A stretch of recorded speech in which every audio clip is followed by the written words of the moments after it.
Resurrected power of Jesus Christ ministry. Presence. Treasures of scriptures. Jesus is Lord. God has made Jesus both Lord and Messiah. Jesus is King of kings and Lord of lords. Christ is Lord of both the dead and the living.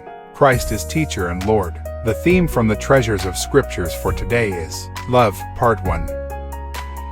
John 15:12 and 13 say, "My command is this, love each other as I have loved you.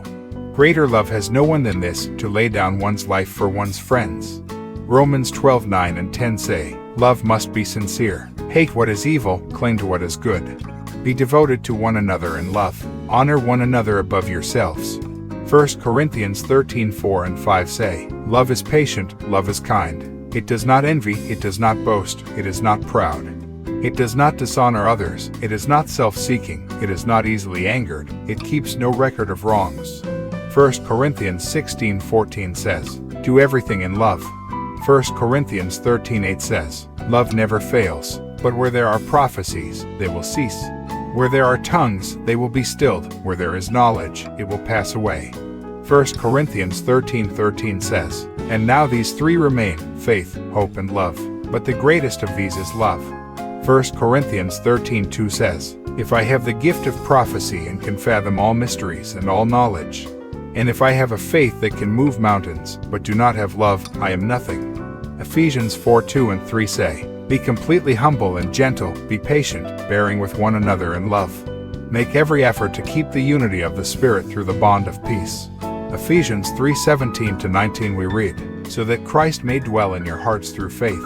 And I pray that you, being rooted and established in love, may have power, together with all the Lord's holy people, to grasp how wide and long and high and deep is the love of Christ, and to know this love that surpasses knowledge, that you may be filled to the measure of all the fullness of God." Colossians 3:14 says, "And over all these virtues put on love, which binds them all together in perfect unity."